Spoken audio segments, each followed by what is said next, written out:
Welcome to the Cycling in Alignment podcast, an examination of cycling as a practice and dialogue about the integration of sport and right relationship to your life.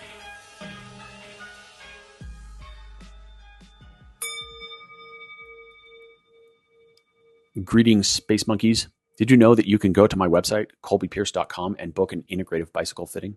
What is an integrative bicycle fitting, you ask? And why didn't you just call it a bike fit, Pierce? Well, allow me to explain. An integrative bicycle fitting is a unique product that achieves a high level of client understanding through examination of holistic movement patterns and systems throughout the body, including muscular, fascial, visceral, neurological, lymphatic, circulatory, respiratory, and limbic systems. These are understood in the context of how the dream, goal, or objective aligns life for the client's choices and habits. The environment, psyche, and drive will result in the current expression of athletic ability.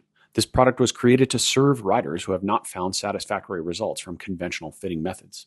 By taking time to understand an athlete on a level with more depth, we allow space for change in trajectory, which can bring about healing. Orthodox or conventional bike fitting looks at a rider through a biomechanical lens, understanding the athlete as a system of levers that applies power to the pedals and nothing more.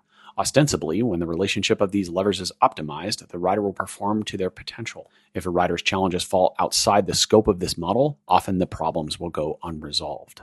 By attempting to solve all problems with only biomechanical tools, we are limiting the choices we have to bring the athlete to a higher state of health. We must expand our toolbox and widen the scope of our methods in order to serve the client more completely. Cycling is a battleground which will test you on every level if you go far enough. It will break you down to your nucleus and give you the opportunity to build yourself back up again. It can provide the landscape for your own hero's journey. The integrative bicycle fitting is designed to assist you in this process.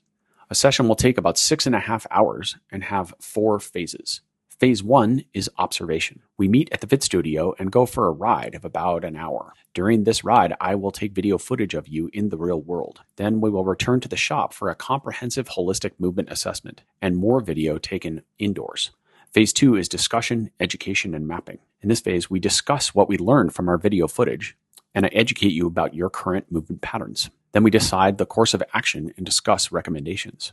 In the third phase, known as change, we take initial bicycle measurements and we begin to make changes in the contact points of the bike. We also do an off-the-bike movement review, instruction of essential movement practices, cycling technique, and posture on the bike. The final phase, integration, involves the completion of the fit process in which I take final bicycle measurements and we have closing discussion.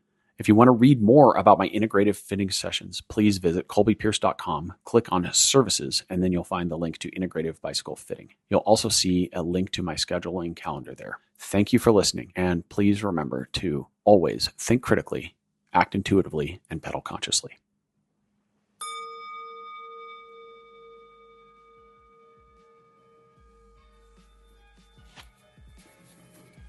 Greetings and salutations, space monkeys.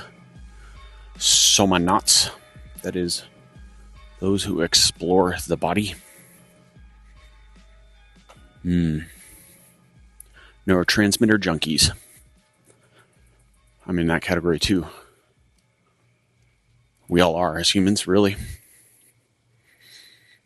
What is this thing called? Robo-car? Electrobot car? Not my eye candy. But to each their own. I'm on a walking pod, hence the comments on the local automobiles. And I'm here to bring you a steamboat redux. Redux being short for reduction or distillation.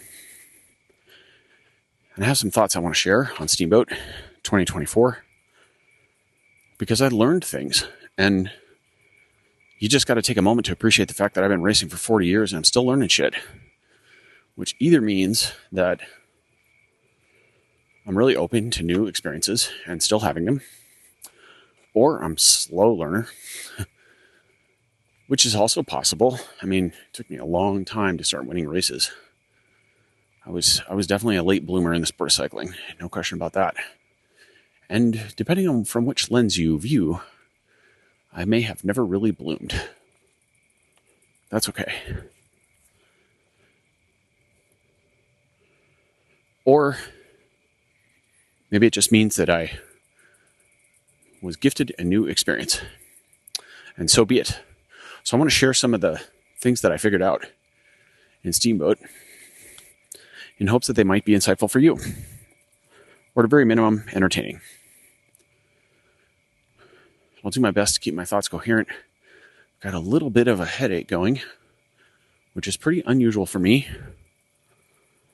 I do, every once in a while, have the potential to experience a migraine.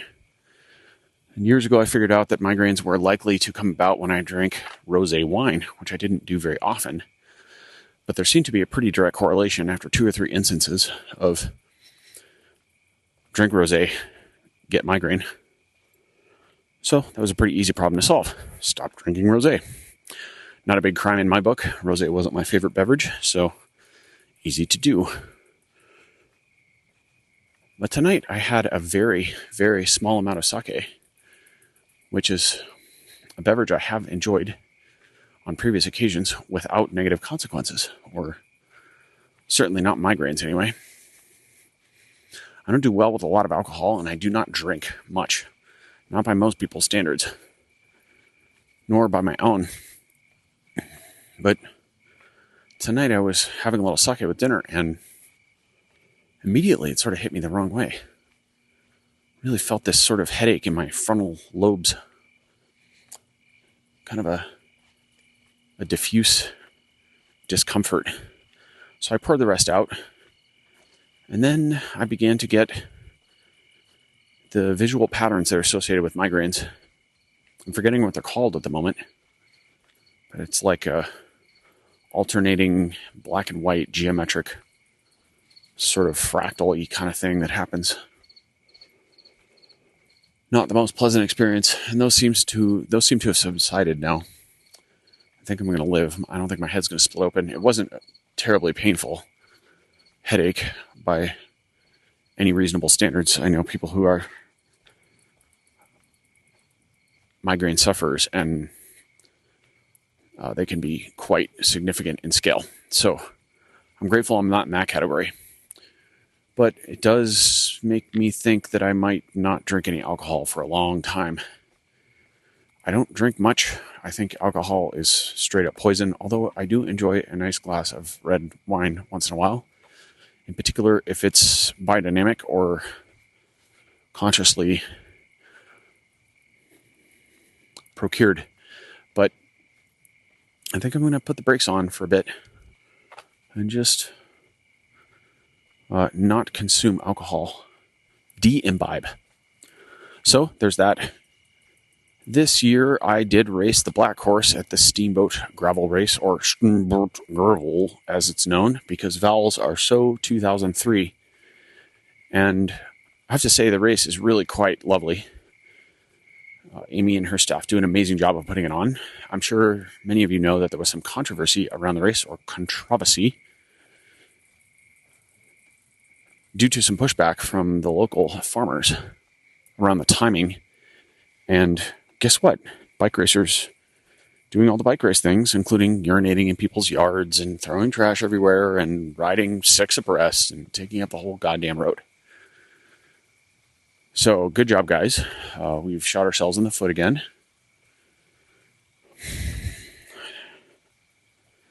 I grow tired of riding in group rides where people ride like idiots. I'll just say it. It really wears on me. Just because you're in a group ride doesn't mean you're in a fucking peloton and the road's closed. And just because you're on a bike doesn't mean you get to run every red light or stop sign. You idiot. Anyway, this is why drivers hate cyclists. Even drivers who ride bikes hate other cyclists, because we take liberties. And it's just a typical example of humans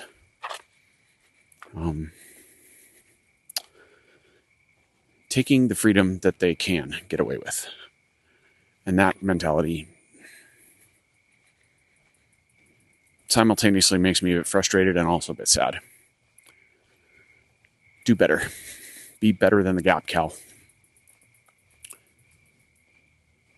We can live to a higher standard. So, anyway, there's that.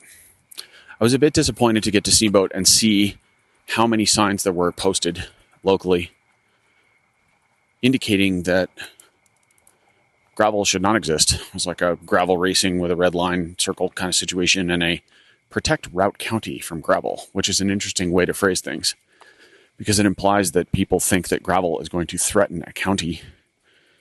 And I don't really think that's the way it works. I think it's more like Godzilla or earthquakes or asteroids threaten counties, not gravel racing. But I suppose I can see the logic in that. It seems a bit misinformed. But I get it. The thing about Steamboat is it's not Leadville. Like, Leadville's a town that had fuck all going on when the Leadville Race Series came there and started doing this crazy thing. I mean, I'm pretty sure their economy was dreadfully unhealthy. Steamboat, on the other hand, is quite affluent. It's a ranching community, but there are a lot of nice houses there, and the land is quite expensive. The houses are quite nice. The roads are perfectly maintained. It's sort of like this bougie farm community. It's a weird thing. And it's a nice place to live. Steamboat's beautiful. It's also a gravel paradise and a mountain biking paradise. So then there's that. And so that sets up a tension, because in Leadville, when promoters come and want to have bike races, the town's probably thinking, well, any business is good business because we don't have a lot going on here at 10,000 feet in the middle of this, nearly dead mining town. And I'm speaking perhaps a bit out of turn because I don't know the precise history of Leadville. So if I'm inaccurate in this, feel free to slap me upside the head and give me the facts. But that's my understanding based on conversations I've had with various people over the years. And so a series like Lifetime comes in, or, Ken Chobler, the promoter of Leadville, previous to that, I think is still involved in the race, but I could be wrong. They come in and they do their thing, and all of a sudden there's all these lycra-clad ding-dongs carting around town buying dinners and hotels and gas and, water and all the things. And suddenly the economy's got this nice little kick in the pants that it needs. And that's a good thing, but Steamboat doesn't need that. They don't need us. And so they don't really want us. So I'm not privy to all the details of what Amy's dealing with the town meetings and everything. I've only seen what I've seen in the news, and I've experienced what I experienced when I was there. But my estimation is that race's future is not guaranteed. Certainly not relative to the amount of money it brings to the town, which is non-trivial. I'm quite certain. I'm sure it's in the millions of dollars. But they maybe don't need it. And we might be inconveniencing the locals enough to where they kick us out anyway. That would be a shame, because it really is a nice event, and there is a tremendous amount of community support behind it. There are tons of volunteers and tons of people that come out and have positive things to say about the race. And then there are guys standing on the side of the road who drove out there on their quads, who are literally holding the sign in silence as we're racing by. To our credit, or the credit of those around me in the race, people did say good morning to him and have a nice day. Nobody gave him the finger or threw a water bottle at him, which is definitely good. Take the high road, people. Thank you. So that's the situation. Anyway, you may have also heard that Steamboat changed their course for this year, in part because of this community pushback. And I'm pretty sure Amy's plan, or the race director community people, whatever that group of people is called, the board, those folks who planned all that stuff, their plan was to probably change the route so that it would have less of an impact on the locals and get us out to more remote roads. And the net effect was a completely different race. The character of Steamboat this year was totally different than it has been in the past. Steamboat's sort of been known to be this sort of champagne gravel, we'll say. That's the term they use. Very road race-like course. So rules really fast, big groups that would stay together for quite a bit of it. Not much technical riding. Not really much of an opportunity for separation amongst riders who were relatively close in ability. And that was very different this year. Keegan won the men's race by 8 minutes, and my team of coaching colleague Lauren Stevens won the women's race by 40 minutes. So massive gaps in the group. And that was at least in part due to the difficulty of the course. So we went over this giant climb I think it was about 40K in. And it was, I don't know how many meters, probably, I think it was close to 500 meters in elevation gain. That's an estimate. I've forgotten. I've looked at the numbers, but I've forgotten. It was big enough to blow the field into smithereens. And then we had a giant technical descent.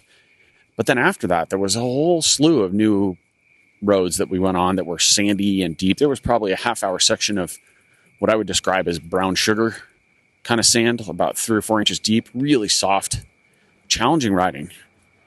I loved it. It was great. And it was all a great experience because I had several new things happen to me. I'll share them with you. 3 in particular that come to mind. One of them is a bit strange, so bear with me. Got to sleep quite early the night before the race. Had a really busy couple days going into it. Busier than I wanted to have, for sure. Not quite as much time to rest up and sort of pad the race with naps and food. I did eat a lot going into it. And I did some training going into it.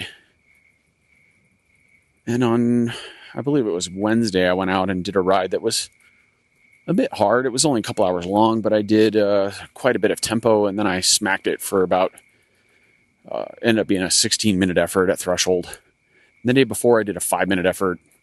And I set PRs for the year in both of those, which this is kind of me breaking my own rules. You know, you don't really want to do that the week before a race that you've been building towards for a while, right? You kind of want to save those efforts for the race day. But for whatever reason, I felt compelled to sort of go out and set those records because I felt good and I felt fresh. And it was like, all right, let's just set the bar, right? And I also knew it was unlikely I was going to race or set PRs in those durations.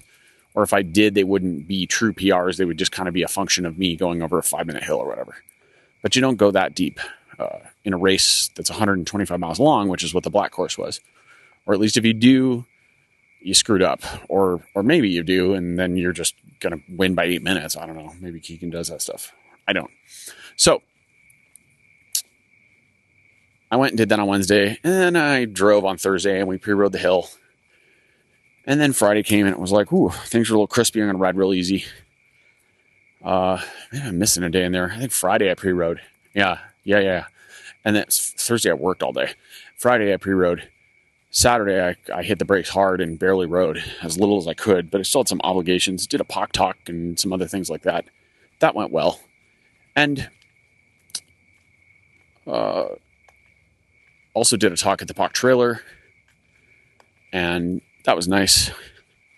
So then Saturday, the day before the race, I also did a POC talk at the POC trailer at the expo with a woman named Meg Fisher, who's the gold medalist from the Paralympics in London in the time trial.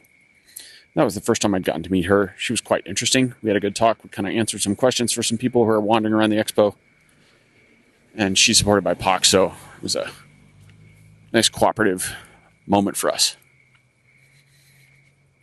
And so went to bed pretty early on Saturday night, probably about 9:30, turned out the lights, which is necessary because the race starts around 6:15 a.m. So my alarm was set for something like 4:30 or 4:40. And I had all my kit laid out and all the things, and the bike was ready, and we'd had some bit of bike drama the day before. And got that sorted, changed some tires, whatnot. Ended up going up on tires to 45s because of the nature of the course, not only the climb, which was pretty loose, but also the descent, which was very, very rough, very fast. A lot of washboard and loose sections and rocks and alternating sections of deep, soft sand with big rocks. So, after speaking to some other riders who had pre-ridden more of the course, including Lauren Stevens and Chad Haga, they told me they were both going with pretty big tires, so I elected to go up to 45s, and that was a good call. So I rode the Vittoria Terreno Drives in 45s. Those are great tires. Those were a good tire choice for me. I'm weighing about 64 kilograms right now and ran them at about 25 PSI with no inserts. Chad ran inserts. He's a bigger dude than I am, so pushing a little more little more kilos. He's got about a foot of height on me probably. So there's that. But woke up randomly at midnight because I had to poop. Who poops at midnight? This was very odd. So I had eaten a lot of food in the previous couple days. And the day of, or the day before the race, I definitely eaten a lot. I do my normal thing, which is I basically eat an extra meal, an extra lunch in the afternoon, and it's mostly carbs. And I did that. I didn't feel excessively full. I didn't feel like I was going to hurl. I wasn't stuffing myself. I was just sort of fueling up.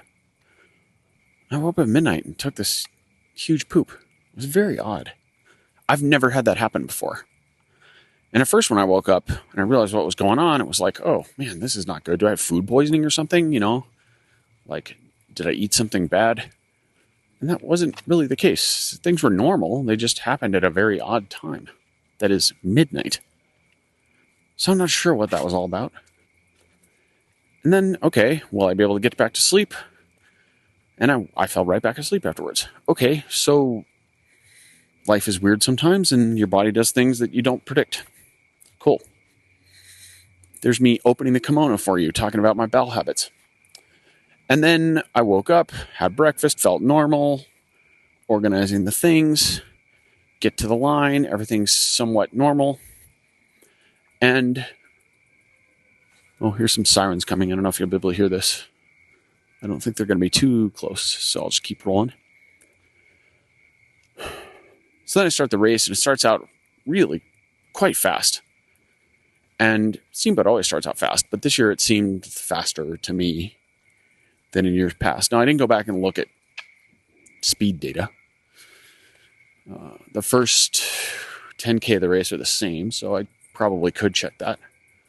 But I'm just doing my thing, surviving in the group, and the peloton starts to come apart even before the first climb. I'll try not to make this too much of a blow-by-blow. I really want to share what was different about the race. That's why I'm doing this so far. I don't need to sit here and tell you every detail of my race, I promise. If you want to have those types of experiences, there are plenty of people who will tell you all about how they sprinted this person to the line and ate 6 gels or whatever. And that's great. Not why I'm here. And so I'm doing my thing, and we get to the climb. The field's coming apart. It's starting to come in pieces even before we get to the hill, and I'm being a bit conservative because I feel like I'm under quite a bit of pressure. I'm managing the pressure well, but I'm feeling the pressure. So I'm thinking, okay, I need to not go bonkers here and try to keep up with a bunch of people who are probably just faster than me or are riding way out of their skulls and might explode later. Right? This is how we evaluate what's happening, or it's how I do. And we get to the climb, and I go over the climb, and I'm not going particularly well. I feel like I can't quite float up the climb. I'm not dancing up the climb. I'm just sort of making it up the climb, and my lower back's a little tight, which happens every once in a while. And I started thinking about this, and I came to the conclusion I probably didn't quite do enough hip and lower back mobility going into the race.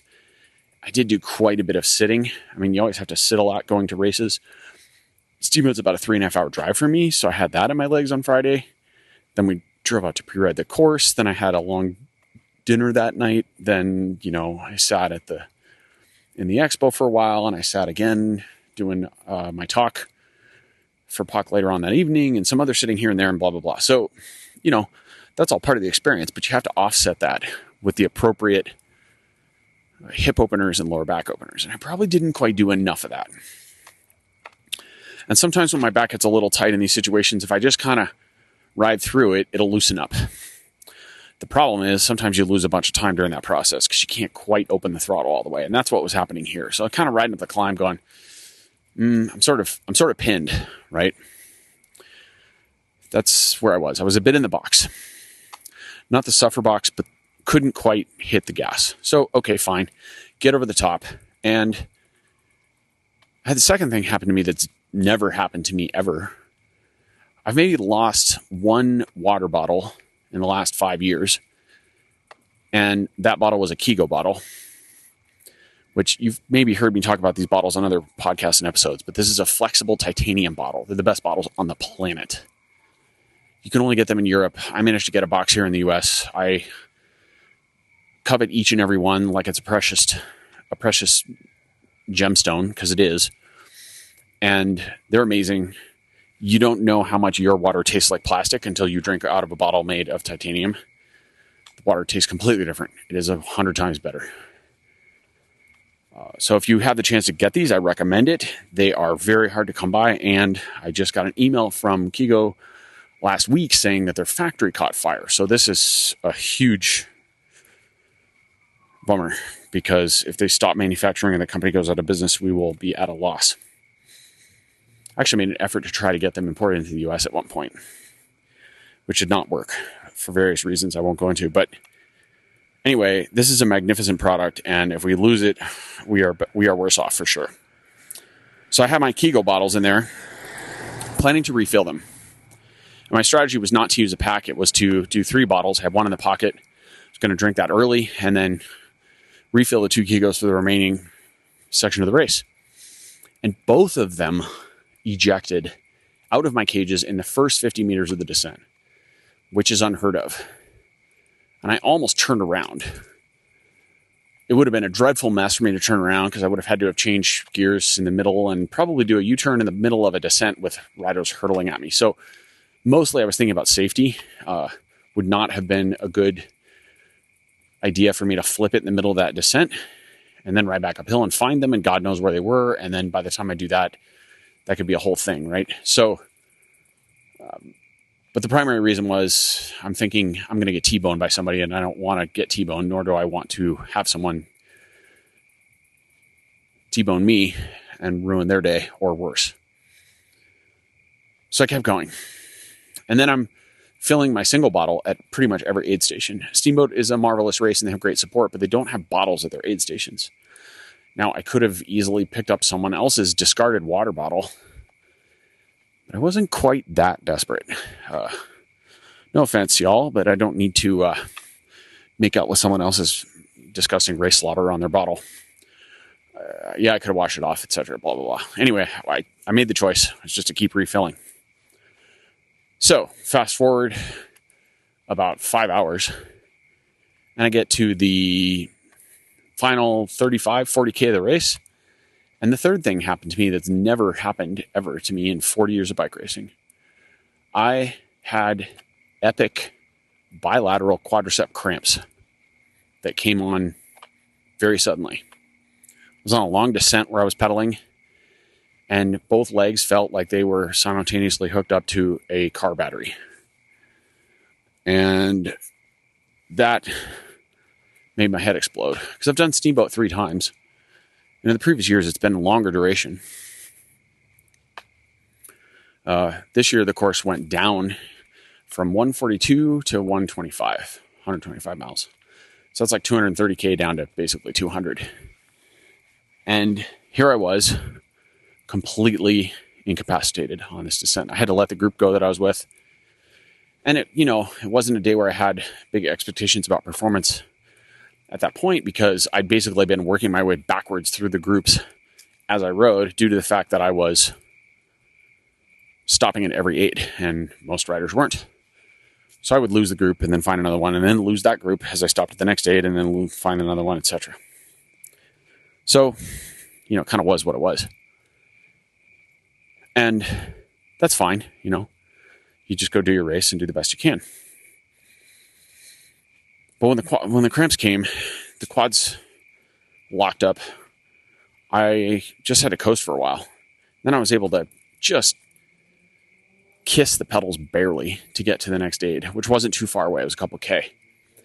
And I stopped and I sat down and I sort of contemplated. I was thinking, I don't think I can pedal. I'm not sure I can finish this race. And I'm kind of looking around, wondering if there's somebody who can give me a ride back to the finish. And this has never happened to me before. So I just sort of sat with it also. And I drank a little fluids. And I was never out of fluids during this event. Like pretty much every aid, I would get there and the bottle would be empty. I'd drink half a bottle. Then I'd fill it up. Then I'd keep going. That was my basic plan. And I'd had a Coke and some other stuff and had plenty of food. So I wasn't bonking. Wasn't calories, I don't believe. It was just a straight up cramp. And so then I'm sitting there and I'm thinking, what am I going to do? And I tried some very gentle stretching. Just what came to me. So I sat in a chair and I did some figure 4 stretches. So that's where you put one ankle on top of the other knee. And I moved very slowly, and I was very conservative in my movement. That is, I didn't go too deep. And I also worked with the breath. So I exhaled as I moved towards the knee, or that is, as I hinged forward towards the knee. And I did about 8 or 10 on one side and 8 or 10 on the other. And immediately I knew that was a good release, because I started to feel both glutes and piriformis releasing. That is, the left one, I felt pins and needles and tingling, like pretty significant sensations on both sides, but the left in particular. And as I worked with these muscles gently, I began to feel them release and loosen up. So hopefully that's something you can take home if you ever experience cramps or do experience cramps.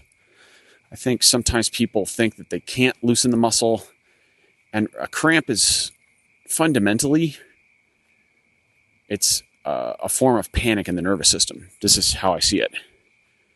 And so we have to have a conversation with the nervous system to calm it down. And what is our conscious window to calm the nervous system? What is our conscious tool?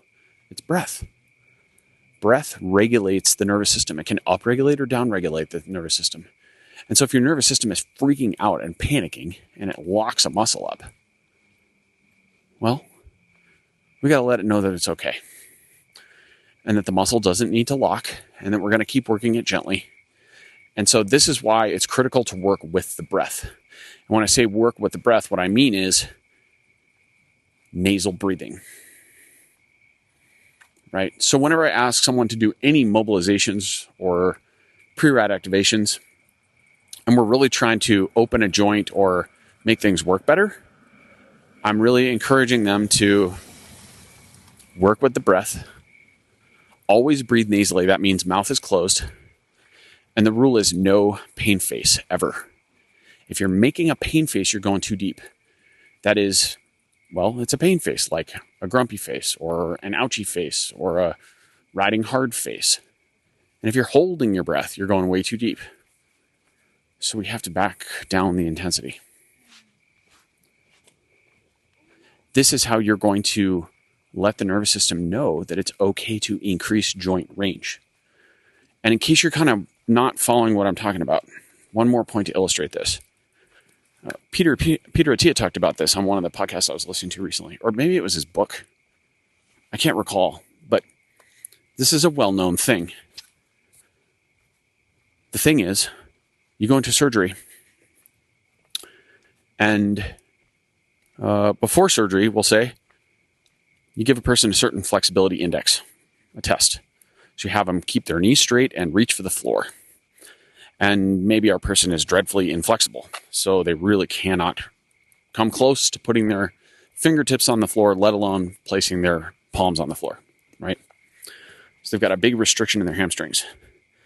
And, we think of this casually or colloquially as a muscular restriction, but it's actually the nervous system is holding tension in those muscles. That's what's happening. It's a subconscious mechanism that is controlling the tension of the hamstrings and holding them tight.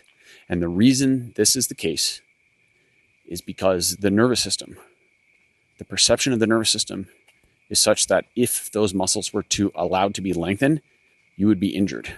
It's a decision that is based on safety.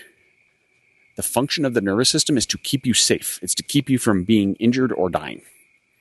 That's what it's doing. It senses the environment, always.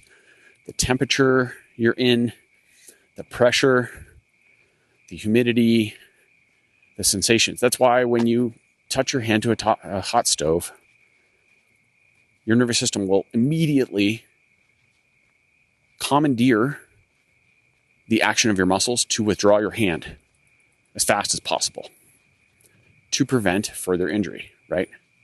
So this is the same thing that happens when your hamstrings are tight. Your nervous system has come to the conclusion that your hamstrings must be tight in order for you to remain safe. So now we put our surgery patient under anesthesia, and they are unconscious. And guess what happens? You can now fold them in half. You can take their leg and straighten their knee and touch the knee to their forehead. And if they were standing and you bent them over, you could easily place their palms on the floor. And this is because their conscious mind, is no longer actively aware. And that also means their nervous system, their unconscious awareness, has been incapacitated by anesthetic.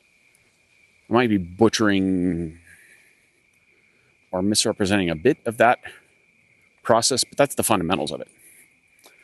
So if someone out there has some more precise language for me, I welcome that.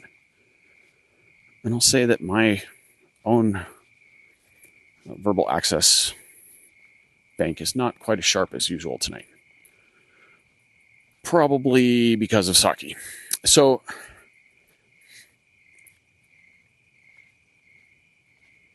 okay, so we're in this race and I'm cramping and I do these gentle stretches. I start with a figure 4.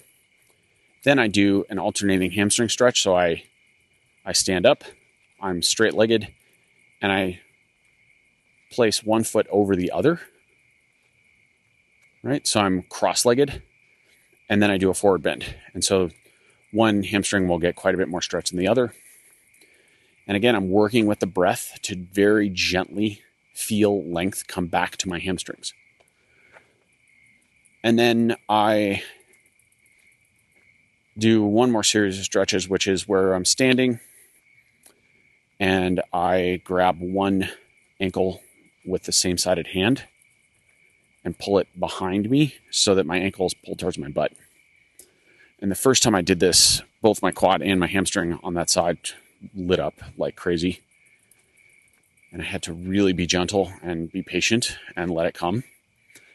And then I was able to, through this 3 stretches, this figure 4, this hamstring, and this, you might call it a hurdler stretch, standing hurdler stretch, something like that. These 3 stretches, I was able to get my legs to really relax and chill out. And I had the instinct that I could probably finish the race, but I had to treat it as a ride. So I stopped racing. I just rode for the rest of the duration. I think I had about 30-something K to go, 38K to go or something like that. And my normalized power went from, I think I looked on my file and it was like 212 to that point for about almost 6 hours normalized. And it went down to like 170 normalized. So on the order of 40 watts less, something like that. And the average was more like 50 watts less. So significantly slower. I mean, watching the birds. And people are coming past me. And somehow I was still passing some people. And I went past a few people who were clearly cramping. And I asked them, are you cramping? They were on the side of the road. And they said, yep. I had 2 people say yes. And I said, gentle stretching, gentle stretching. So I don't know if that was helpful for them. And then I finished. And somehow I was only 2 minutes off the podium in my age group, which was pretty shocking to me. So that showed me that I went pretty fast in the first part of the race, even though I'd been dropped a million times. Typical of Steamboat. And then I got home and started percolating. And even while I was riding that last 30K, I was really, really wondering, like, how did I get myself in this situation? How did I have cramps? Okay, let's look at the interesting data we have. One is I probably didn't have optimal hydration, although it wasn't disastrous in terms of the amount of fluid. However, I used a product that I'd never used before because the race is sponsored by Martin. And Martin is on the low sodium end of race drinks for sure. Their hydrogel or whatever that stuff's called, I think it doesn't work as well in a very saline environment. So I might be, again, speaking inaccurately here, but that's my understanding. So they put less sodium in their products, and then they claim you need less sodium. I kind of don't agree with that. I think people need quite a bit of, well, not even sodium, certainly not sodium chloride You need actual sea salt because we came from the ocean. But you know this by now. I'm a hippie. And so this is just self-evident to me. But the point being is I used a drink that I wasn't used to because I had no other choice. Well, I could have just used water, but that didn't seem wise either. So I did some of each. And I had a Coke in there too, a small Coke. And a cramp. So was it really low sodium? Maybe. Or low electrolytes? Maybe. Was it something else? Well, the previous 2 years, I used Bonch shoes with similar setups, my Niboso insoles, and last year I even had my G8 arches in there, but this year I used my Lures. And I've been riding in the Lures for quite a while now. But to be fair, this is the first race I've done in them ever. Was it something about the Lures that made me a little more quad dominant? And notice it was both quads, left and right at the same time. So it was a bilateral cramping. So that suggests that it was either something in the load that I was carrying on the bike or the way I was pedaling, or that it was more systemic, given the fact that it was bilateral, not unilateral, right? If it's a unilateral cramp, my point is, it probably comes down to your asymmetries. And you're relying on one particular muscle too much, we'll say, or you're taxing that muscle's trying to make up for deficiencies or trying to compensate for asymmetries with too much load. But that wasn't the case. It was bilateral, left and right. So that was just kind of going through my head. And I'm thinking about other things, thinking about the climbing. And I'd done quite a bit of climbing. I mean, I live in Boulder, so there were no other obvious things that came to me. You know, my saddle didn't slip, nothing weird like that. Cleats didn't move. These kinds of things can sometimes cause challenges in long distance races.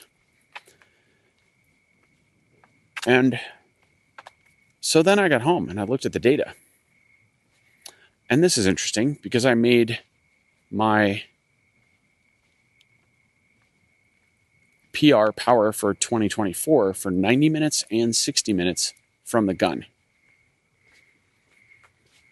And so the plot thickens a bit, because there's a good chance that the most likely explanation for me cramping is simply that I was riding out of my skull, or we'll say above my ability level. You know, when you start a 7-hour bike race and you go as hard as you can for the first hour and the first hour and a half. I also set several other smaller duration records along the way. We'll say medals, like top threes. I think I had a third best 5-minute and a third best 20-minute also. So it's like, all right, that was a lot of intensity. And then you keep going really hard for another 3 hours on top of that. Well, it makes sense you might have some challenges. And then I started looking at my performance management chart and thinking about races and how they fit into my training load. And here's the thing. In the last 730 days, or whatever that sorting is, last 2 years basically, I've had 7 rides at more than 300 TSS. 7. Now 300 TSS in a training ride that's a long training ride. That's like over 6 hours for sure. Probably more like 7 or 8. And because I live in Boulder at elevation, you add another half hour on there because you just don't accumulate as much TSS. So we're talking about a 7 or 8 hour bike ride. And, you know, I don't get paid to do this anymore. So I'm not going to do too many of these. And so it begs the question,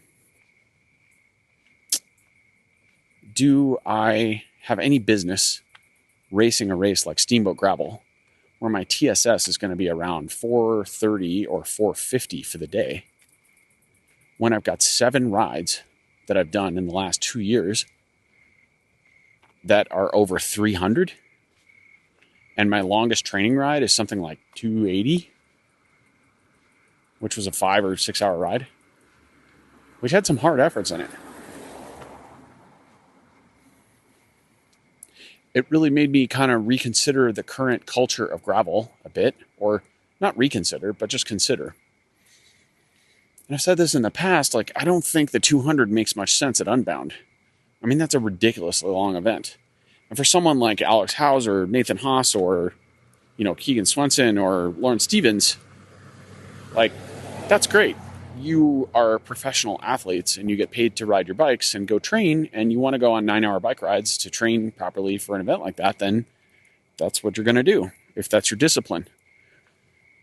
But for people who are riding, we'll say more normal schedules, 8 to 10 hours a week, which is right where I am most of the time.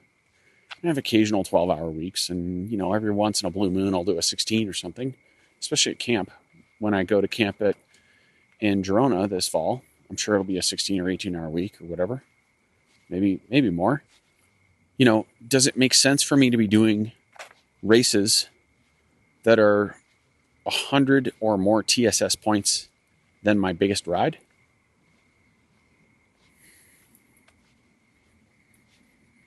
And is TSS always reflective exactly of the load? Because I did do the Unbound 100 last year, and that was about the same TSS as Steamboat. And was I really tired at the end of it? Yes. Was I anywhere near cramping? No, I wasn't actually.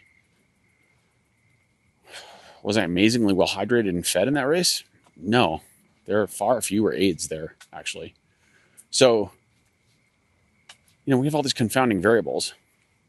Was it because it was at sea level and there was far less altitude gain or elevation gain? Yeah, perhaps.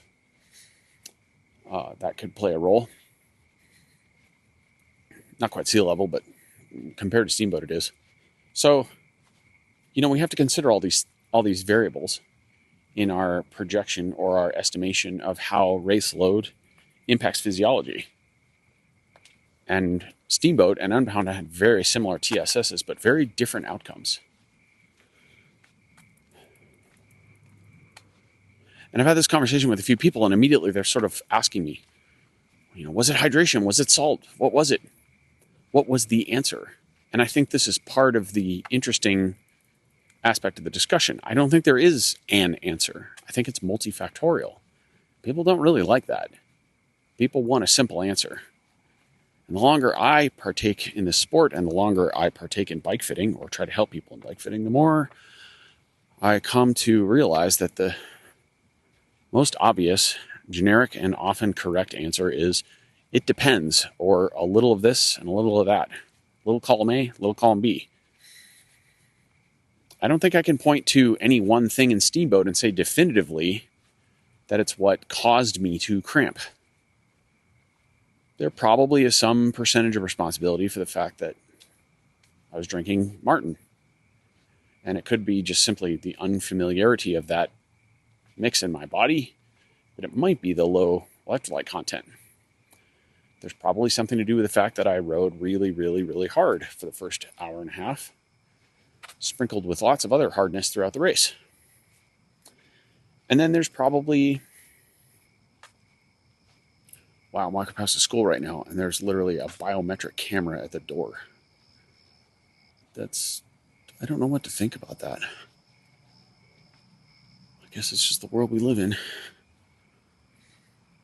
So there's probably some responsibility for all these things, right? Maybe it was the elevation gain. It was my pace that I undertook. Maybe riding in the shoes was part of it. I don't have all the perfect explanations for this. But the thought that keeps bouncing around in my skull is, I don't think that I have any business doing the 100 next year. The 125 mile, the black course next year.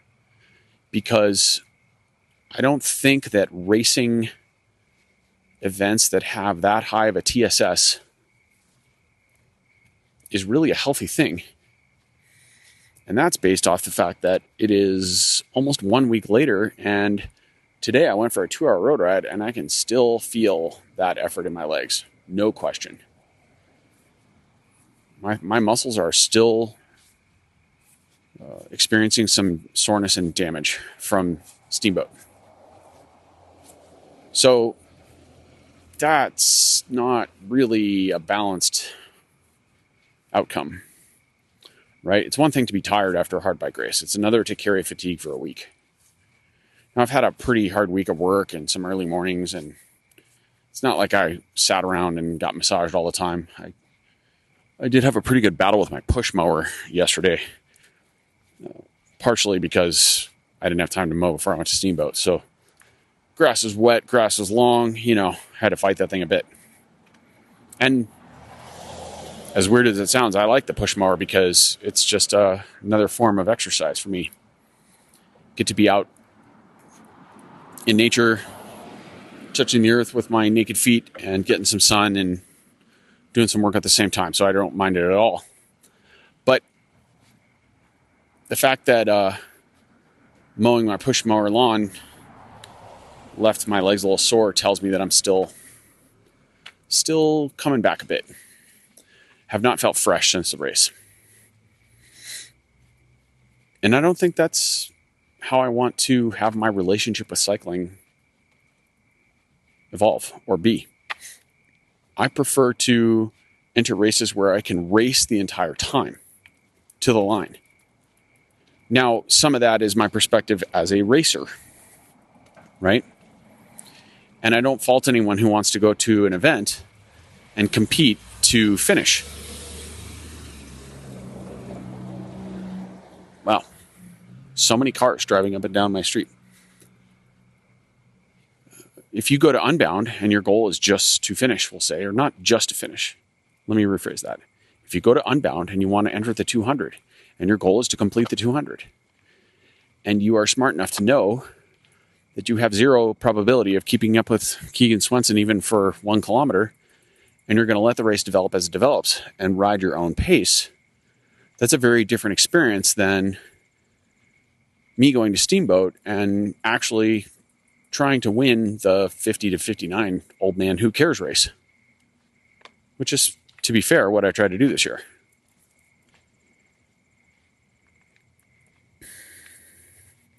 I did not succeed.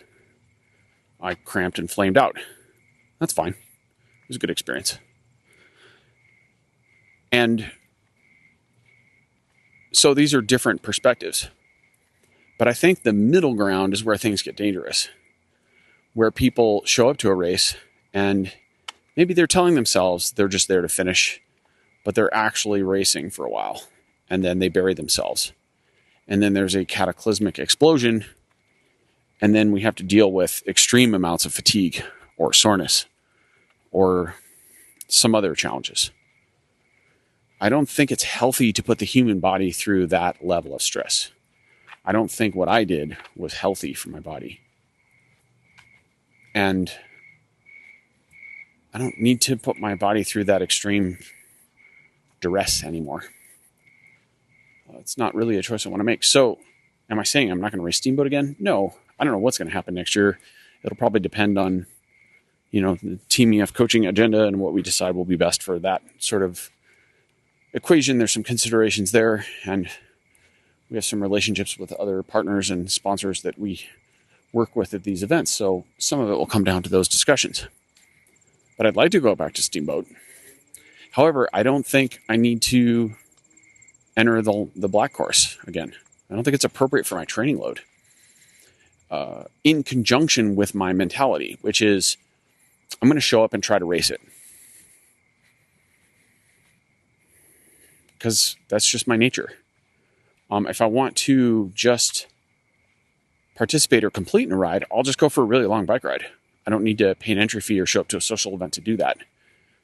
That's just where I'm at in my relationship with sport. And, ultimately, I'm 52 million years old, and I have really nothing to prove to myself or anyone else in terms of my performance in the sport. I've done all the things that I need to do for myself. I've gone to the Olympics and raced to the World Championships and won World Cups and raced cyclocross and mountain bike and road and track, and I've won races in all those disciplines. Most of those races you've never heard of.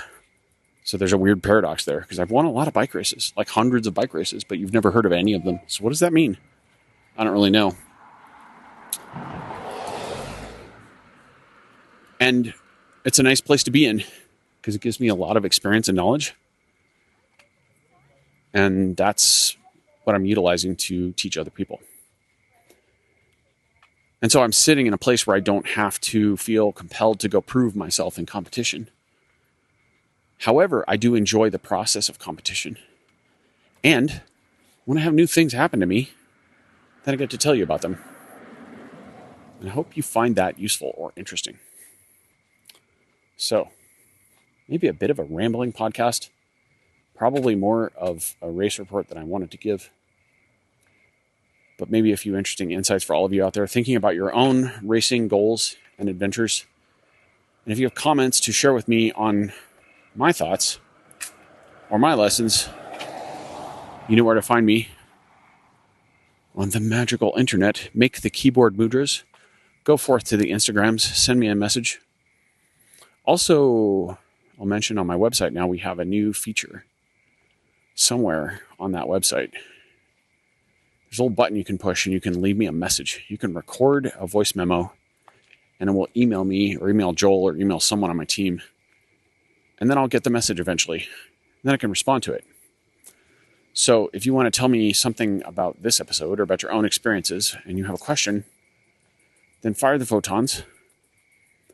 Go to my website. In case you don't know, that's colbypierce.com.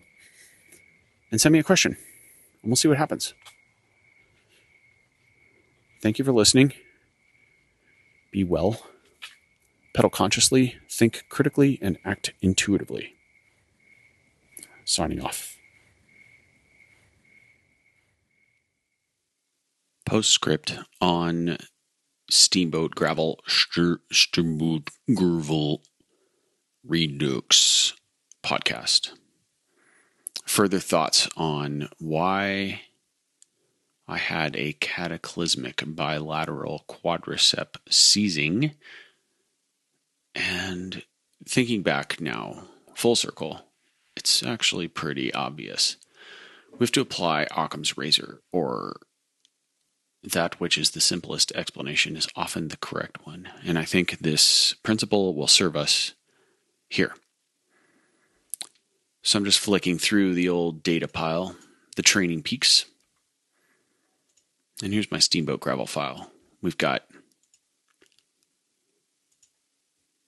7 hours and 4 minutes, 4,700 kJs, 201 kilometers, TSS of 440.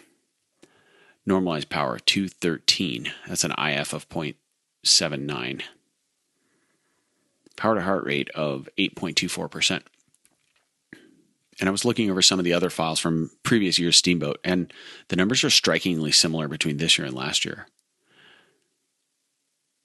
Had about 20 minutes of neuromuscular power, 14 minutes glycolytic, about 10 minutes max aerobic power, and about a half hour of threshold total, and 45 minutes of tempo spread over this event, which was all summed up in about 4 hours of high tempo heart rate and just a few percentage points in threshold. My threshold heart rate may actually not be quite set correctly in this software, but who cares? The important part is looking at how much load I did into the race, coming into the race, and having the experience of going to Steamboat this year and being a bit busier than usual.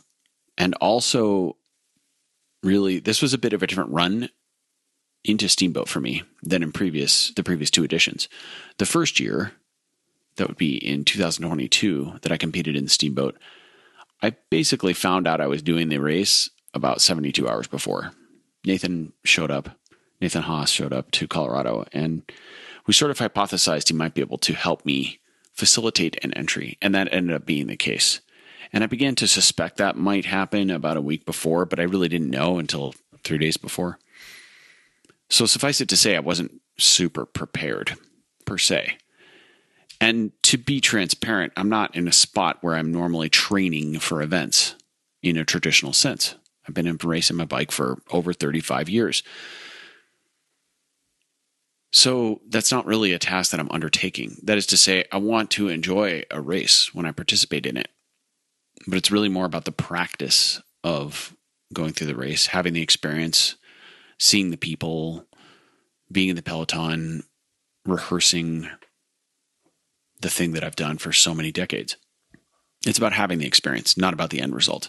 So I went and did the race and got dropped a million times in 2022, and then was shocked to find out that I was on the podium for the 50 plus race. In fact, I didn't even consider that a possibility. So we left that night. And then later I realized that I had inadvertently missed the podium. Sorry about that, Steamboat people. So, I didn't even consider the possibility that I would be on any type of podium. The next year, I prepared a little more for the race, but then that preparation was offset significantly by the attendance of a meditation retreat the weekend before the race.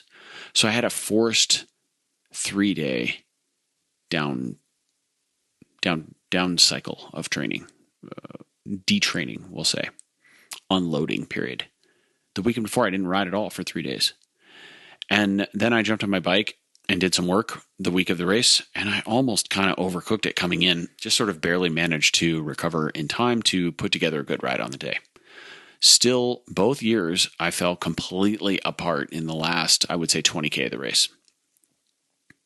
Came to the line on fumes. Now, this year was a bit different. There were no meditation retreats organized in the weeks prior, and I figured I'd just give it a proper run. And now that I'm looking at how that went, I think I overcooked things a bit. In fact, I'm sure I did. So I did a pretty good ride on the Sunday before the race. Let's find that here. I'm just going to walk you through this so you don't do what I did. Sorry, the Saturday before. So Steamboat Gravel's on Sunday the 18th. Saturday the 10th, I did a 5-hour and 42-minute ride. And let's see, it was 140K on gravel. TSS was about 270. Intensity factor 0.69. And it was a hard ride, but it wasn't excessive. I didn't smash myself into oblivion, but I did. I pushed myself towards the end. And I also had a pretty solid 5-minute power that day for where I was at. So, but the ride was dominated by, we'll say, 3 hours of intensive endurance heart rate and an hour and a half of aerobic endurance heart rate. And I only had 20 minutes of tempo and 10 minutes of threshold power and nothing after that, just pocket change after that in the upper zones. So it's not like I went out and did an hour of threshold or, a bunch of glycolytic work or map work. It was just a steady ride, right? Still a fair pile of work though. 270 is a pretty solid training ride. As I mentioned, that's one of the bigger training rides I would get. 3,200 kJs. Rode easy the next day, did nothing on Monday. Tuesday, I did an hour and a half with 1 5-minute effort.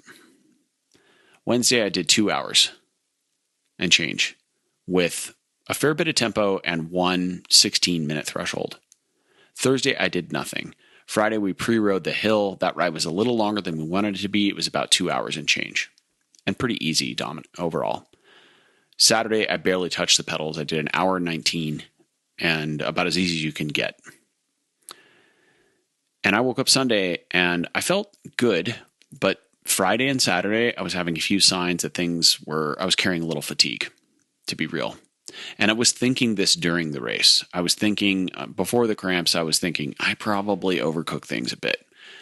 I didn't feel fresh. I didn't feel like you want to feel on race day. You want the legs to feel light and fresh, and you want your RPE to feel low. And I would say that for 7 hours, 4 minutes, and 58 seconds on Sunday of Steamboat, I never felt fresh. I very rarely felt low RPE. I was pretty much going through root canal world the entire day. So, putting it in context that way, it's not that surprising that I had a meltdown with 30K to go. Now, if we want to nerd out on the data, we can look at this also.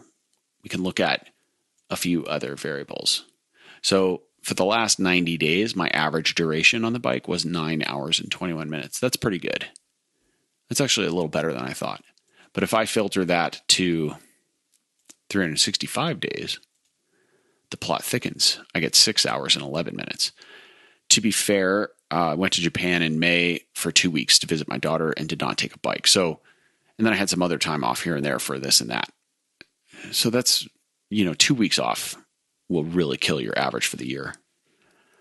So, if we only include riding weeks, I'm probably somewhere around 8.5 or 8, between 8 and 8.5 is my estimate. I didn't filter that, but now we look at the PMC, the old performance management chart. And I think this chart is somewhat useful to look at in the rearview mirror. Some coaches use it predictively to try to taper someone for a race, and I don't use this tool in this way for exactly the reasons I'm talking about now. However, I do think it can be sometimes useful to look at it facing backwards. And so we can do that now. So if I filter this to the last 365 days and look, I see a pretty sharp, not that sharp. I see a steady increase in fitness pretty consistently from when I got back from Japan. So that was end of May. So from 528 all the way up till Steamboat, I lifted my fitness. I had one little downturn in July. That was when I got a little bit of a head cold, actually, which may or may not have been COVID. I tested negative, but it sure seemed like it. So who knows? So I did have a little bit of a break there. Lost a bit. So CTL had gone from 18, which probably wasn't. That was baseline, just letting the software do its thing. It probably actually wasn't that low, but whatever. Up to 52, then down to 45, and then back up to 60. The highest I saw was 69 before Steamboat, which is not amazingly high. Some coaches will say you have to have a CTL of 100 before you can race, but clearly that's not the case. Although I did cramp, but I did win Unbound last year in the 100-mile old man race. That's the 100-mile old man who cares race. With a CTL that was pretty similar. It was like in the high 60s. So that's what I say to that. All you coaches out there who think you got to have a triple-digit CTL to race, this is untrue. You just need a little racecraft and some luck and lots of calories. But I did hit a TSB of minus 55 after Steamboat. And just running into that, let's filter to, I'm walking you through this so you can see my process and maybe you can apply it to yourself sometime. So here's my Steamboat. Sunday the 18th was a TSS of 440. The day before, Saturday the 17th, my TSB or my form was minus 29. And even if my numbers weren't that accurate, which I think they probably are close enough, that is not where you want to be the day before a 200-kilometer gravel race. You want to be pretty close to zero. Plus or minus 5 is a nice, happy place to be. And whether or not, maybe even plus or minus 10 is acceptable, depending on the athlete and depending on how accurate your data is, right? This is a model. It's not reality. So we have to accept that. But plus or minus 5 is probably where you want to be. And if you really were nerding out on every micron of data, I would argue we want you to be like a plus 5. So I screwed that up. I brought too much load into the ride. And, I've only been coaching since 2002. So you got to cut me some slack there. I mean, I really don't know what I'm doing. But yeah, I screwed this up. I probably overcooked it a bit. And I would say we can hypothesize about Martin or about hydration levels or salt levels and shoes and crank arms. I didn't mention that earlier, but this is the first gravel race I've done on 165s. I have changed to shorter cranks on my bikes this year, started that process last year, and have begun to migrate to shorter cranks on different bikes and had good experiences. I'm going to have to play with this myself to fully understand it so that I can speak with authority when I ask other riders to consider shorter cranks. And that's part of the mission. So I've got some 160s on one of my bikes and some 65s on some other ones.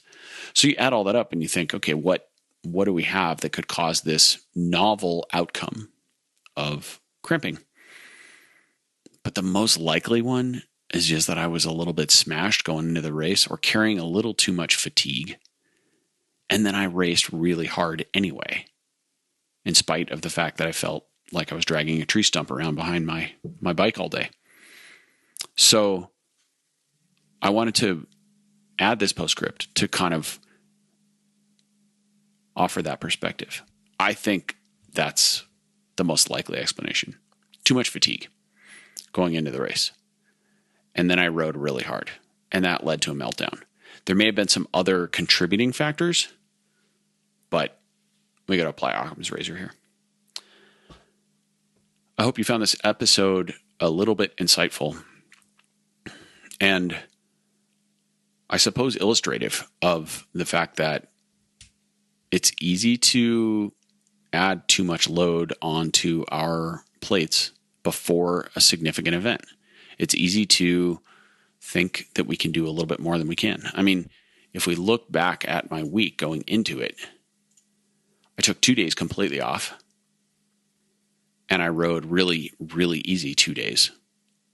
I just did a tick of work on Wednesday.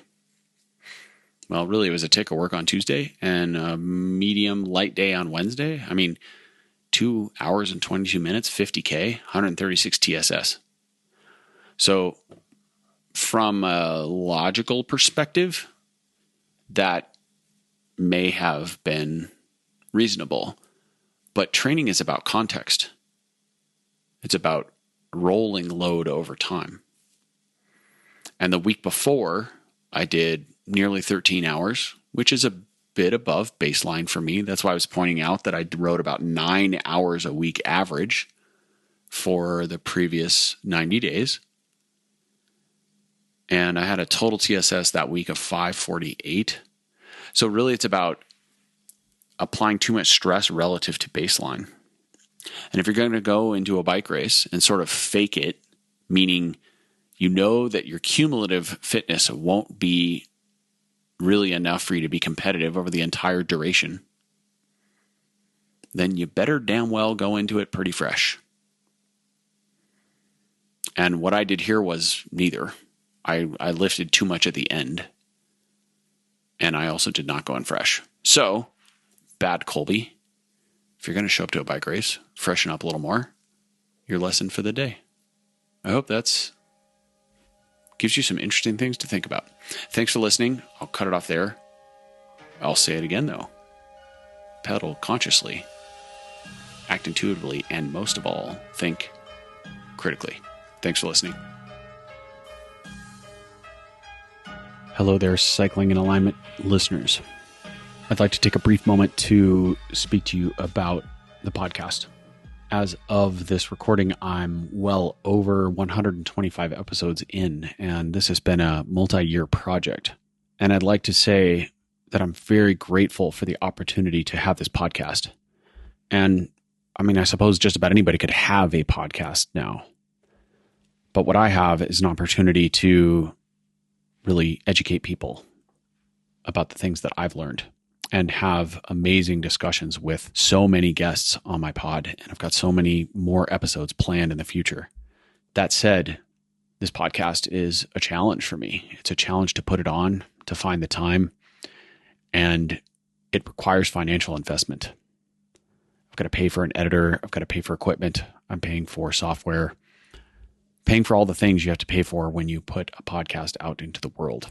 And I have had financial supporters in the past, Enduro Bearings, namely, has been a great supporter. I've had other supporters as well. But moving forward, I'd like to offer a model in which my audience can show their appreciation directly. After a great amount of consideration and consternation on this topic, I've come to have a model in my mind. The model's really simple. If you have appreciation for the Cycling in Alignment podcast, if you have listened to my episodes and felt that it really has enriched your life, helped you, educated you, perhaps made you think about things from a different perspective, maybe you agreed with me on everything, maybe you agreed with me on just about nothing, but you listened anyway. I can't imagine that's the case, but I suppose it's possible. Maybe you agree with about 89% of what I say, and the other 11% of the time you think I am batshit crazy. In any case, if you would like to express your appreciation for the time, effort, and money that I put into this project, I would be grateful if you would go to my website, colbypierce.com, and click on the podcast page and offer some appreciation in the form of a financial contribution. This will help me offset the cost of this podcast. I may have other financial contributors in the future. This isn't a closed model by any means, but I do need to find a way to monetize this podcast. I've considered platforms like Patreon and others, but they seem convoluted and complicated. I don't really want to go to a paywall system. I really want to just offer content and teach, educate, discuss, philosophize, have great dialogue with the guests that I'm honored to have on my show. And to do this in the simplest way possible, I just need to push record, that is, and then you push play and get it out there. That's always been one of my methods of operation, is keep it as simple as possible and just produce the content. I don't have a goal of growing an audience. My goal is to educate people. And if I do that well, then my audience will grow as a side effect of that. So another way to offer your appreciation is to share my podcast with other people, to write reviews for me, do all the things, click the stars and make the comments. That helps because we live in a world of algorithmic preferential treatment.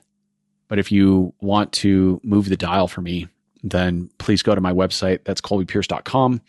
Click on the page titled podcast, and there you will see some options to make a contribution that demonstrates your appreciation for what I've done. And for that, I will be grateful. There'll be a few different levels to this page, and the highest level will get you some goodies in as a thank you, including some woolly Rafa t-shirts printed with my Pierce Coaching and Fitting logo. Thank you so much for listening. Thank you in advance for anything you can do to help me spread the word. If you aren't in a position to contribute financially or don't want to, again, you can help by simply forwarding my podcast, sharing it with other people, sharing it with your friends, tell people about it on rides, spread the word, and even just send me a message and let me know if I've moved the dial for you. Send me a message and let me know if you have pertinent questions. Also, at the highest level of the podcast contribution page, you will have the opportunity to submit a personalized question for detailed analysis on an episode or a private consultation, if that's what you prefer. So that's going to be something I can offer you in return for your financial contribution to my podcast. Thank you so much for listening, everyone. I'm so grateful for my audience. I appreciate you and the opportunity you've given me. Epilogue. I want to share a few brief thoughts about the inception of Cycling in Alignment. The purpose of this podcast is for me to get 3.5 decades of hard-fought lessons out of my skull. Some of them through my own research and reading. Some of them I've been taught through mentors and colleagues, other riders, other racers. A lot of it, a massive amount of it, was simply trial and error through my own stubborn methods. And that has amassed a certain amount of experience and knowledge, understanding.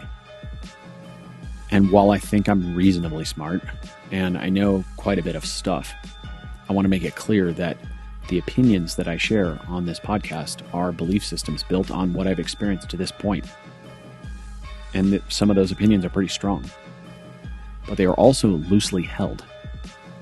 That is to say that if I learn more about a topic and have a greater level of clarity or understanding, then my old belief systems will be abandoned and I will now operate under that newfound knowledge. So I'm not here to tell people all the things that I know. I'm here to explain what I've learned to this point. And there's a big difference. Also, that is the intent when I discuss things on the pod with guests, is to learn from them and have a discourse. Because if we can't have a discourse as adults, then we've lost one of the basic tenets of modern society. Even if we disagree, we ought to be able to, in most cases, shake hands and walk away. Because after all, this is sport we're talking about, and while sport is training for life, it's nothing to get too upset over. The purpose of the podcast is to help me help other people, and specifically to help them actualize their highest potential by illuminating a path that enables alignment with their truth, their intent, and their coherence. That's really the end goal. So I'm grateful for your listening. My intent is also not, to be clear, to gain an audience or become popular or gain social status in any way. I don't care about that stuff. That said, if you feel an episode that you have heard will help someone you know, please share it with them. That helps us reach the end goal, which is to help more people. Thank you for listening. I'm grateful for your time and attention. Blessings.